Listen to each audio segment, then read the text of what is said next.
উচ্চারিত হচ্ছে ঠিক কিনা?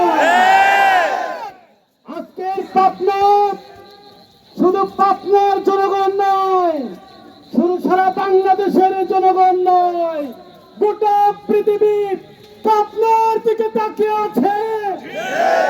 সেই নেতার আগমনে পাবনা উজ্জীবিত, গোটা বিশ্ব উজ্জীবিত। এই পাবনাতে শুয়ে আছেন আমাদের মাওলানা মতিউর রহমান নিজামী, বিশ্ব ইসলামী আন্দোলনের অন্যতম নেতা। নিজামী ভাই গোটা বিশ্বের রোল মডেল।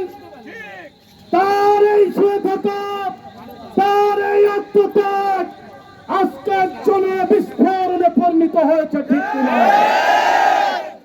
আপনার মাটিতে আর একজন শুয়ে আছেন বিশ্ব ইসলামী আন্দোলনের অন্যতম নেতা, আধুনিক পাবনার রূপকার মৌলানা আব্দুল সুবহান সাহেব।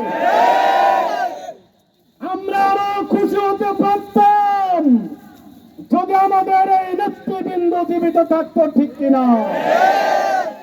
জালেমের জুলুম আর শোষণ নিপীড়নের এই পৃষ্ঠ থেকে ছাত্র জনতা যে স্বাধীনতা এনেছে, এই স্বাধীনতার পিছনে জামাত ইসলামী, ইসলামী ছাত্র শিবিরের অবদানকে অস্বীকার করতে পারে।